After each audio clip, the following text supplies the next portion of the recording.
இந்த பதிவு சங்க இலக்கியங்களின் செடி கொடி விளக்கம்ன்ற புத்தகத்திலேருந்து எடுத்தது. சந்தன மரங்கள் பற்றிய பதிவுகள் நற்றிணையில் இருக்குது.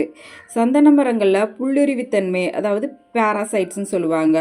பேராசைட்ஸ்லேயே 2 டைப்ஸ் இருக்குது. ஒன்று மரத்தோட தண்டுலேருந்து எடுத்துக்கிறது இன்னொரு மரம், இன்னொன்று வேர்லேருந்து இன்னொரு மரத்துலேருந்து தனக்கு தேவையான உணவு தண்ணியெல்லாம் இன்னொரு செடி எடுத்துக்கும்.